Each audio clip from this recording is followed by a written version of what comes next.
መግደል ከቁጣ ማመንዘር ደግሞ ከምኞት እንደሚጀምር በማሳየት የልብ ቅድስናን አስፈላጊነት ያጎላል።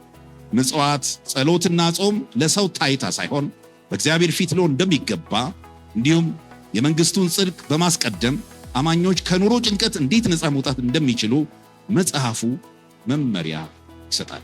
ስለ ሀብት አያያዝ፣ ስለ መጨነቅና በሌሎች ላይ ስላለመፍረድ መመሪያዎችን ይሰጣል። አስቀድማችሁ የእግዚአብሔርን መንግስት እሹ የሚለው መርህ በስፋት ይብራራል። ራሲው ውስብስብ የሆኑ ነገረ መለኮታዊ ሐሳቦችን ለማንኛውም አንባቢ በሚገባ መልኩ ቀለል አድርገው አቅርበውት ይህ መጽሐፍ በተለይ የክርስትና ሕይወታቸው ትርጉም እንዲኖሩ ለሚሹ አማኞች፣ የተራራውን ስብከት በጥልቀት ማጥናት ለሚፈልጉ የመጽሐፍ ቅዱስ ተማሪዎች እንዲሁም በተከታታይ ትምህርት ምዕመናንን ማነጽ ለሚፈልጉ አገልጋዮችና መሪዎች እጅግ ጠቃሚ መጽሐፍ። ፓስተር የኔነህን በጭብጨባ ተቀበሉት። በጣም በአጭሩ ይህን መጽሐፍ ሪቪውን ያቀርብልን። እንደምን አመሻችሁ። ክብር ለአምላካችን ይሁን። የኔነህ እባላለሁ። በውክልና ነው የአምላክ ቸርነትን ለመወከል ሞክራለሁኝ። ጽሑፉ የእሱ እንደሆነ ተረድታችሁ በእኔ ድምፅ ትረካውን አቀርባለሁ። ክብር ለጌታ ይሁን። የመጽሐፍ ዳሰሳ የሚበልጥ ጽድቅ። ደራሲ መጋቢ ሄኖክ ጸጋዬ። ርዕስ የሚበልጥ ጽድቅ፣ በተራራው ትምህርት የተገለጠ የመንግስቱ ሕይወት። የታተመበት ዘመን መጋቢት 2018 ዓ.ም እንደ አውሮፓውያን አቆጣጠር 2026።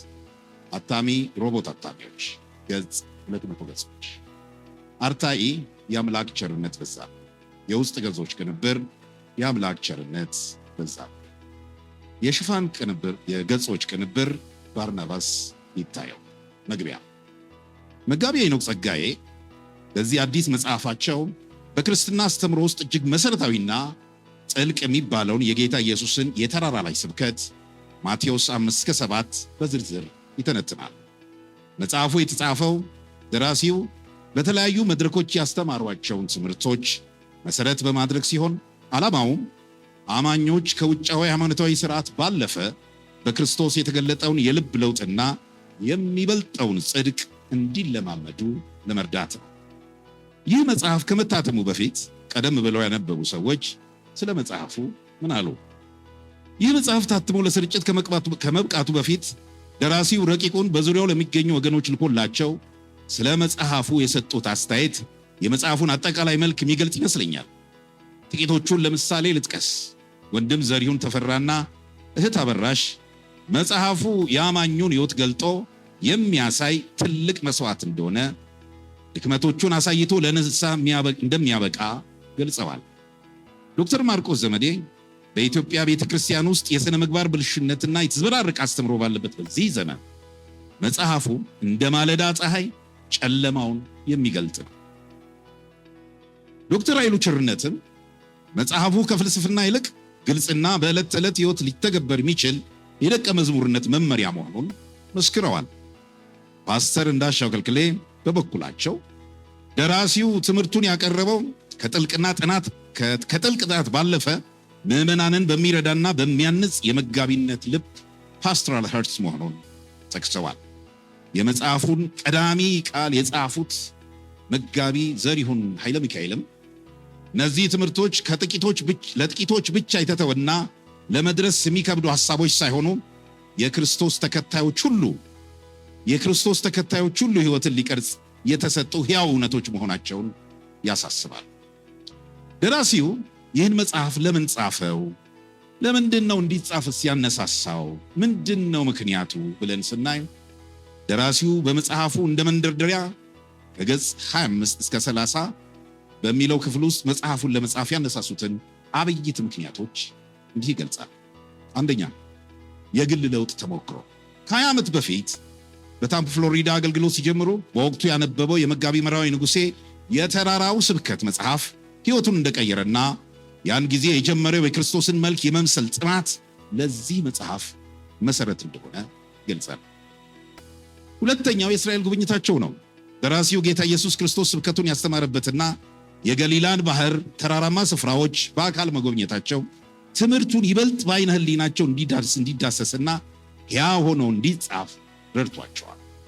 ሶስተኛው የአማኞች ሕይወት ለውጥ በትምህርቱ መሰረት በታምቡና በካንሳስ አጥቢያዎች ትምህርቱን ሲያስተምር በምዕመናን ሕይወት ላይ የመጣው ትልቅ የባህሪ ለውጥና መታደስ ወደ መጽሐፍ እንዲቀይር ገፋፍቷቸዋል።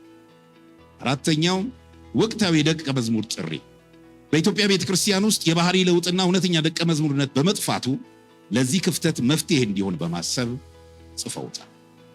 ይዘትና ትንተና መጽሐፉ በ7 ዋና ዋና ምዕራፎች የተዋቀረ ሲሆን ያንዳንዱ ምዕራፍ የተራራ ስብከት በየክፍሉ ይዳስሰዋል። ምዕራፍ 1 መነሻና መቼቱን፣ የመሲሁ መገለጥና የማቴዎስ ወንጌል ዓላማ፣ የማቴዎስ ወንጌል የተጻፈበትን ታሪካዊ አውድ፣ ኢየሱስ እንዴት አዲሱን ሙሴና እንደ ንጉሳዊ መሲህ እንደቀረበ እንዲሁም የወንጌሉና ዋና ዋና ጭብጦችን ይዳስሳል። ደራሲው ስለ መሲሁ መገለጥና ስለ ማቴዎስ ወንጌል ዓላማ በማብራራት ይጀምራል።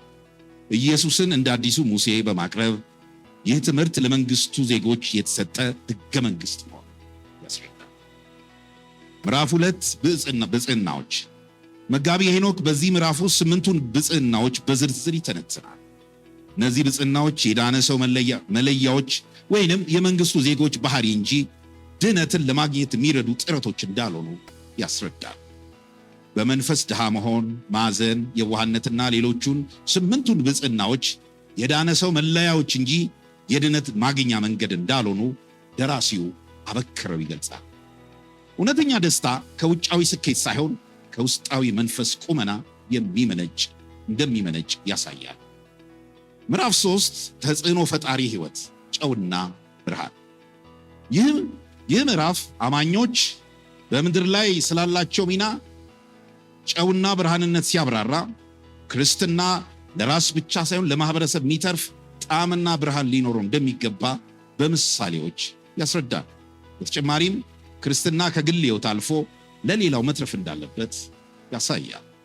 ምዕራፍ 4 6ቱ ትእዛዛት ይህ ምዕራፍ ኢየሱስ የብሉይ ኪዳን ሕጎችን አትግደል፣ አታመንዝር ወዘተ ከውጫዊ ድርጊት ይልቅ ውስጣዊ የልብ ሐሳብ፣ ቁጣና ምኞት እንዴት እንዳመጣብንና የልብን ቅድስና አስፈላጊነት ይተነትናል።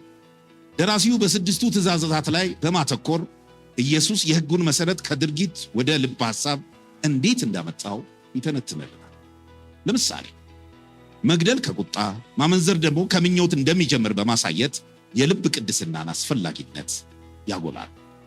ምዕራፍ 5 ለእውነተኛ አምልኮ የቀረበ ጥሪ ይህ ምዕራፍ ምጽዋት፣ ጸሎትና ጾም ለሰው ታይታ ሳይሆን በእግዚአብሔር ፊት ሊሆን እንደሚገባ እንዲሁም የመንግስቱን ጽድቅ በማስቀደም አማኞች ከኑሮ ጭንቀት እንዴት ነፃ መውጣት እንደሚችሉ መጽሐፉ መመሪያ ይሰጣል።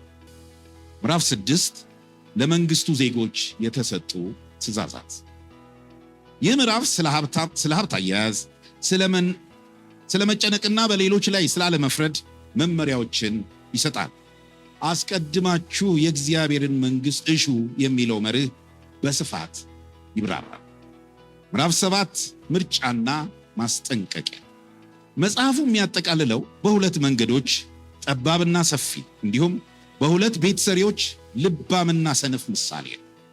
እውነተኛ ደቀ መዝሙር ቃሉን ሰምቶ የሚተገብር እንደሆነ ያስረዳል። በመጨረሻም አማኞች ሕይወታቸውን በአለት ወይም በቃሉ ላይ በመመስረትና በጠባብ ደጅ በመግባት ሊጸኑ እንደሚገባ በማሳሰብ ትምህርቱን ያጠቃልላል። የመጽሐፉ ጠንካራ ጎኖች ቀላልና ግልጽ አቀራረብ መሆኑ ጠንካራ ጎን ደራሲው ውስብስብ የሆኑ ነገረ መለኮታዊ ሐሳቦችን ለማንኛውም አንባቢ በሚገባ መልኩ ቀለል አድርገው አቅርበውት ተግባራዊነት መጽሐፉ ትወራ ወይም ንድፍ ሐሳብ ብቻ ሳይሆን በዕለት ተዕለት ሕይወት ውስጥ ክርስትናን እንዴት መኖር እንደሚቻል የሚያሳዩ ተግባራዊ ምስክሮች ታሪኮችን አካተዋል። ጥልቅ ምርምር ደራሲው ለስራቸው እንደ አርቲ ፍራንስ እና ግሪግ ክርነሪ ያሉ ዓለም አቀፍ ምሁራንን እንዲሁም ታዋቂ የሀገር ውስጥ ምሁራንን ዋቢ ማድረጋቸው የመጽሐፉን ጥራት ከፍ ያደርገዋል። ደራሲው ከ35 በላይ በኢትዮጵያውያንና በውጭ ሀገራት ደራሲያን የተጻፉ መጽሐፍትን በዚህ መጽሐፍ ውስጥ በዋቢነት ተጠቅሞባቸው ስነ ጽሑፋዊ ውበት መጽሐፉ የተጻፈበት የአማርኛ ቋንቋ አጠቃቀም እንዲሁም በየመሃሉ ደራሲው የሚያነሷቸው ምሳሌዎችና ታሪኮች የመጽሐፉን ስነ ጽሑፋዊ ውበት ማራኪ አድርጎታል። ክፍተቶች ክሪቲካል ቪውስ። መጽሐፉ ስብከትን መሰረት ያደረገ በመሆኑ አንዳንዴ አገላለጾቹ በንግግር ባህሪ ፕሪቺንግ ቶን ይስተዋልባቸዋል።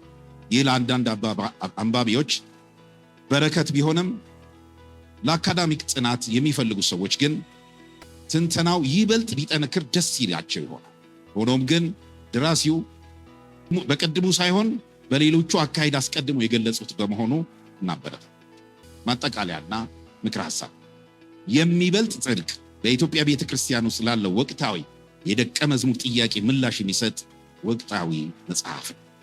መጋቢ ሄኖክ ጸጋዬ አማኞች ከሃይማኖተኝነት ወደ መንግስቱ ሕይወት እንዲሸጋገሩ የሚሞግት ሥራ አቅርበውልናል። ይህ መጽሐፍ በተለይ የክርስትና ሕይወታቸው ትርጉም እንዲኖሩ ለሚሹ አማኞች፣ የተራራውን ስብከት በጥልቀት ማጥናት ለሚፈልጉ የመጽሐፍ ቅዱስ ተማሪዎች፣ እንዲሁም በተከታታይ ትምህርት ምዕመናንን ማነጽ ለሚፈልጉ አገልጋዮችና መሪዎች እጅግ ጠቃሚ መጽሐፍ ነው። በአጠቃላይ መጽሐፉ በእጃችን ካለው መንፈሳዊ ሀብት ባሻገር ያን ሀብት ወደ ሕይወት የምንቀይርበት ካርታ የሚያሳይ በመሆኑ እያንዳንዱ ክርስቲያን ሊያነበው የሚገባ ድንቅ ሥራ ነው ብለዋል ወንድማችን። ተባረክ።